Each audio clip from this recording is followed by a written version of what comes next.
कभी कोई प्रेत आत्मा मंत्र लिए हुए और नाम जापक कंठी बांधे वाले को स्पर्श नहीं कर सकती।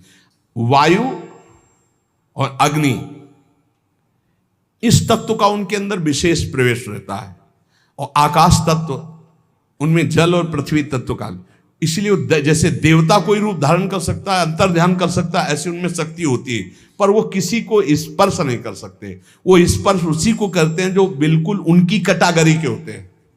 वैसे ही पापाचरण करने वाले, वैसे ही अब उनको पानी तो मिलेगा नहीं, तो किसी के ऊपर आवेश करके वो ऐसे पानी आदि पीने के लिए, या उसको ऐसे थोड़ी होते कि भगत के ऊपर भूत आ जाए। कभी आज सुना है आपने कंठी बांधे तिलक लगाए नाम जापक, कभी कहीं सुना है? मुझे तो आज तक ऐसा प्रमाण नहीं मिला कि कोई सी भगत के ऊपर आए हों। देखा है क्या कभी कोई? हाँ, नाटक ही करता हो भक्ति का तो बात अलग है कि वो, नहीं तो भक्त के ऊपर भूत कहाँ आएगा? पंच महाभूतों का प्रभाव नहीं रहता, एक भूत क्या कर लेगा? इसलिए नाम जो, डरना मत।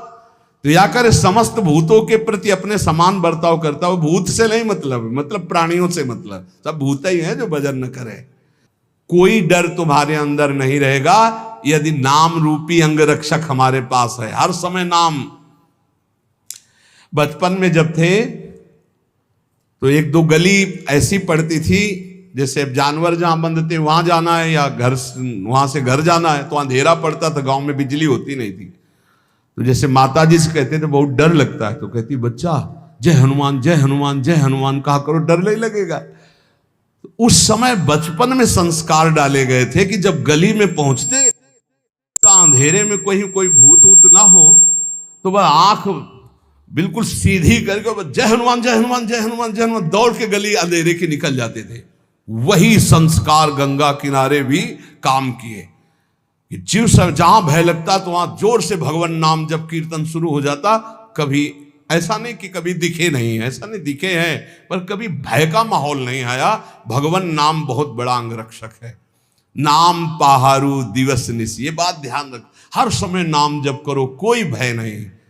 और भय है, अगर नाम जप नहीं किए तो भय ही भय है, और नाम जब चल रहा तो कोई भय नहीं। ये पक्का समझना, कभी कोई प्रेत आत्मा किसी भी भजन करने वाले का स्पर्श नहीं कर सकती, इतनी बड़ी ताकत नहीं। तो आपके गले में कंठी बंधी है, इसलिए कहते तुलसी जी की कंठी रखो। नाम जब चल रहा है, कभी कोई ब्रह्म राक्षस भूत प्रेत पिशाच अग्नि बैताल काल मारीमर कोई भी नहीं स्पर्श कर सकता। जिते विनायक शुभ अशुभ, विघ्न करे नहीं कोई। एक बार थोड़ा डरे थे, कमंडल उठा करके शौच जा रहे थे। अब शौच जाने का यही समय होता, 2-3, ये तो शौचालय तो कुछ वर्षों से बने नहीं थे ही नहीं, गांव के बाहर ऐसे जंगलों में ही जाया जाता था। तो एक देखा तो नौबधू खड़ी थी, ऐसे कमंडल लिए हम अपना जा रहे थे, तो और नई अवस्था थी।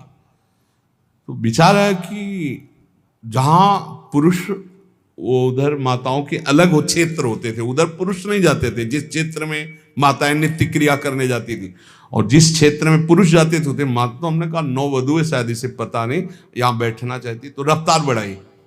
जब रफ्तार बढ़ाई तो आगे देखा, वह इतनी जल्दी तो क्रॉस करके जा नहीं सकती। फिर भी मन को हम समझाया कि नहीं नहीं नहीं है, बच्ची है, दौड़ के चली गई होगी। तो हमका फिर तो झन भन आवाज आती। हम खड़े हो गए, वो खड़े हो गए।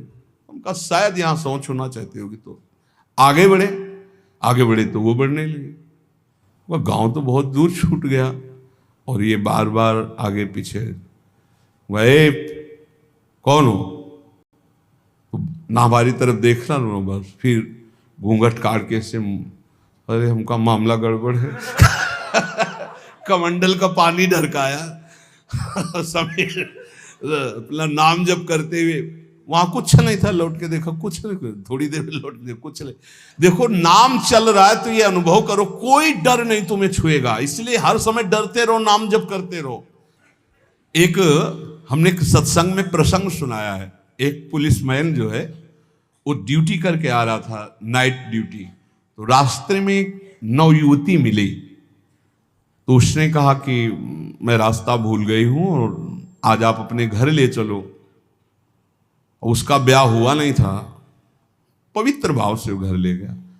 जब घर में ले गया तो फिर उसका अपवित्र भाव हो गया उस युवती का। वो तो घर ही था। सुबह निकल गई साथ, बड़ा खुश हुआ कि यार। दूसरे दिन फिर वहीं मिली तो उसने कहा आज तो घर नहीं भटकी होगी। बोले नहीं, कल से हमारी आपकी मित्रता होगी, अब हम रोज आपको यहीं मिला करेंगे। अब वो मानसिक शक्ति से युक्त वो पुलिस में, और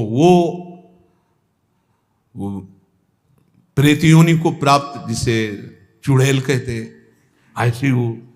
अब वो तो महीना भर में वो सूख गया, पीला शरीर हो गया। वैद्य के पास गया तो वैद्य ने कहा कि ऐसी दशा किसी शारीरिक सहवास से नहीं होती, तुम्हारा कोई मतलब एक अलौकिक शक्ति है जो तुम्हारा शोषण कर रही, वो स्त्री नहीं है। उसने कहा फिर भी आप दवा हमें शक्तिवर्धन के लिए दीजिए, हम तो चलने लायक नहीं रह गए। तो पुरानी रद्दी में कहीं गीता जी के कोई परिचय में श्लोक जैसे लिखे थे, तो पुराने उसमें गीता जी के श्लोक, उसमें उसने पुड़िया बना दी। वो पुड़िया ऐसे डाल ली और उसने जाके गुस्सा में दरवाजा बंद कर लिया कि आज से हम मिलेंगे ही नहीं, हमारा तो जीवन ही बर्बाद हो गया। तो देखा पार्श्व में बैठी, उसके होश उड़ गए। उसने कहा कि आप कौन हो, कहां से आई हो? वह इतने दिन से मिल रहे हो, अभी ये नहीं जान रहे कौन हो?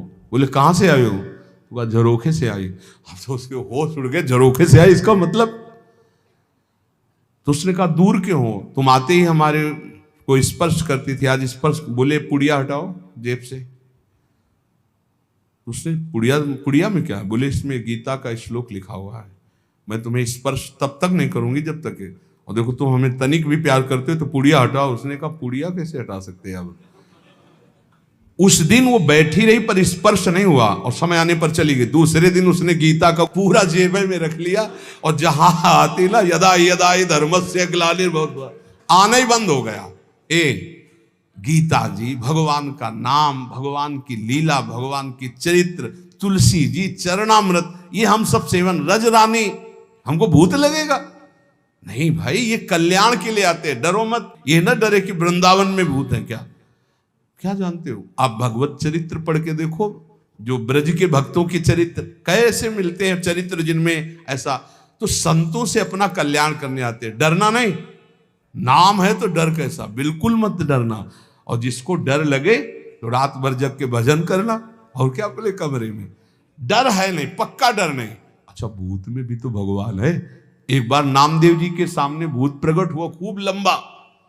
तो उनका वाह प्रभु, हम जानते आप ही हो। तो वही मुरली मनोहर भगवान दिखाई दिए।